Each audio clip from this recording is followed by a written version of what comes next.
Assalamualaikum warahmatullahi wabarakatuh. Salam sejahtera untuk kita semua. Shalom, Om Swastiastu, Namo Buddhaya, salam kebajikan. RUU PDP adalah rancangan undang-undang yang dirancang untuk melindungi data pribadi. Pada video ini, kami dari tim Tarumanegara bersama teman saya Efran Setiadi dan Konstantinus Brahmantio akan menyampaikan mosi kami mengenai rancangan Undang-Undang Perlindungan Data Pribadi Indonesia. Berikut, teman saya Konstantinus Brahmantio akan menyampaikan mosi beserta standing point kami.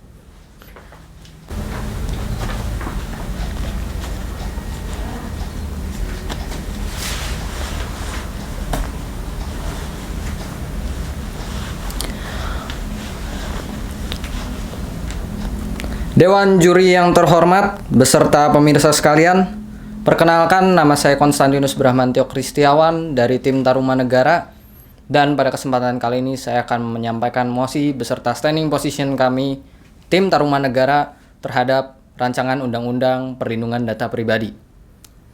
Dalam dunia yang terus berkembang pesat dalam bidang teknologi, aktivitas digital menjadi sesuatu yang tak terelakkan. Tak hanya itu, dunia yang semakin modern dan terkoneksi satu sama lain karena digitalisasi menghadirkan konsekuensi baru bagi semua warga dunia, yakni globalisasi yang sangat masif. Globalisasi menuntut kita mengikuti derasnya arus global yang semakin digital dan semakin modern.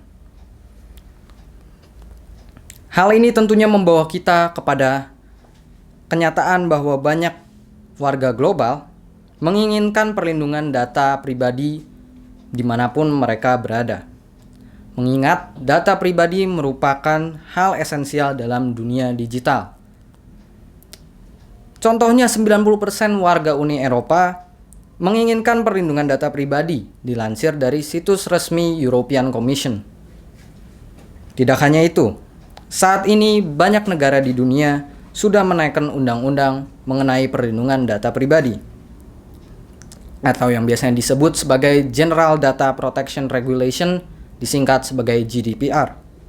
Seperti contohnya negara-negara di Uni Eropa. Hal ini menjadi alasan perlunya kita sebagai bagian dari warga internasional dan penganut dari politik luar negeri bebas aktif untuk turut ikut serta dalam pemenuhan cita-cita global. Dalam kasus ini adalah perlindungan data pribadi. Dilansir dari Lokadata, Scholar Data menunjukkan peningkatan aktivitas peretasan data pribadi sebanyak 20% semenjak pandemi COVID-19. Hal ini semakin menunjukkan urgensi payung hukum atas perlindungan dan pemrosesan data pribadi.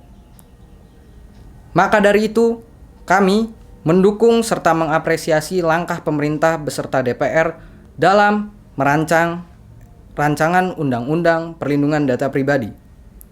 Rancangan undang-undang ini menjadi bukti bahwa pemerintah beserta DPR taat terhadap konstitusi serta menjalankan kewajiban sebagaimana yang disebutkan pada pasal 5 ayat 1, pasal 20, pasal 28G ayat 1, pasal 28H ayat 4, dan pasal 28J Undang-Undang Dasar Negara Republik Indonesia tahun 1945 mengenai perlindungan terhadap warga negara dan hak atas rasa aman.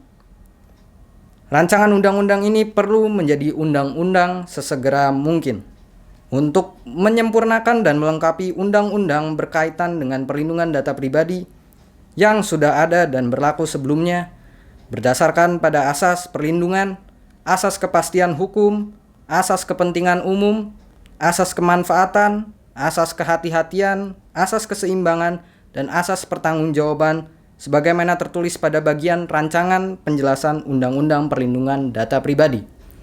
Selanjutnya, Saudara Efran, saya persilahkan.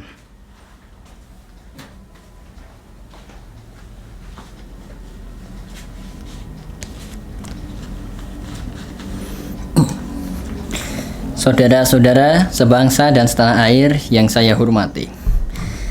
Pelindungan data pribadi sebelumnya telah dibahas di dalam Undang-Undang 19 tahun 2016 tentang ITE dalam pasal 26 ayat 1, 30 ayat 3, 32 dan 48 serta Undang-Undang nomor 24 tahun 2013 di pasal 84 ayat 1.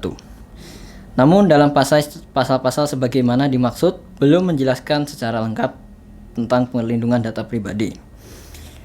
Contoh kasus terhadap pelanggaran data pribadi adalah pembobolan dan penjualan data EHAC Kementerian Kesehatan Republik Indonesia, BPJS Kesehatan, situs KPU yang memuat data pemilih dan kemudian dijual di pasar gelap di internet, serta juga penyebar luasan data pribadi milik Denny Siregar dari PT Telkomsel Indonesia.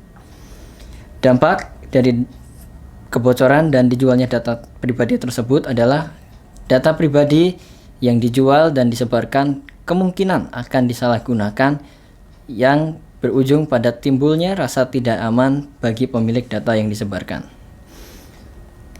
Dalam Undang-Undang Perlindungan Data Pribadi ini, substansi pasal yang kami setujui diantaranya pasal 20 yang memuat perjanjian mengenai pengambilan data pribadi harus dimuat secara lengkap dan secara tegas disebutkan agar pemilik data tidak merasa ditipu atau dikelabui. Yang kedua, di pasal 21 yang menjaga kerahasiaan data agar tidak disalahgunakan dan diperjualbelikan. Yang ketiga, pasal 29 menghindari pemrosesan data yang tidak sah. Kemudian di bab 6 yaitu mengatur mengenai transfer data pribadi yang saya kira ini akan memberikan kepastian hukum dan rasa aman terhadap pemilik data. Kemudian di pasal 50 yang mengenai sanksi administratif bagi para badan usaha yang melanggar. Di pasal 51 larangan untuk mengumpulkan dan menyebarluaskan data pribadi secara melawan hukum. Kemudian di pasal 13 yang memuat sanksi pidana terhadap pelanggar agar dapat memberikan efek jera. Kemudian rancangan undang-undang ini juga telah sesuai dengan prinsip hukum pidana modern, yaitu hukuman berbanding lurus dengan sanksi dan dampak yang ditimbulkan. Selanjutnya, Saudara Gabriel Hansel akan memberikan konklusi, solusi, dan penutupan. Saya persilakan.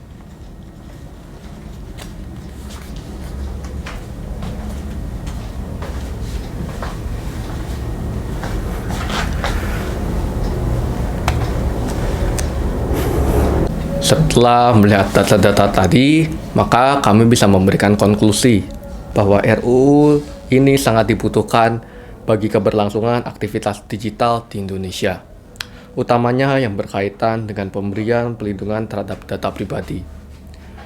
Terutama di masa ini, di mana terjadi kemajuan teknologi, informasi secara pesat, data pribadi merupakan komoditas digital yang sangat esensial.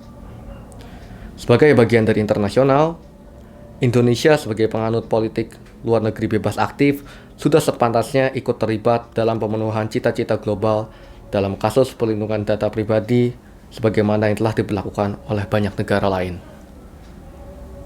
Maka dari itu, pengaturan dan pelindungan data pribadi sangat dibutuhkan sesegera mungkin sebagai salah satu bentuk perlindungan terhadap pemilik data dan warga negara.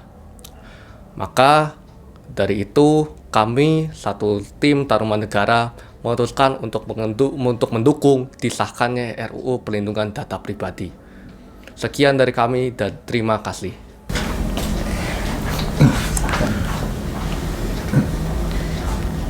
Akhir kata kami ucapkan Assalamualaikum warahmatullahi wabarakatuh. Salam sejahtera bagi kita semua. Shalom. Om Santi Santi, Om Namo Buddhaya, salam kebajikan. Terima kasih. Terima kasih.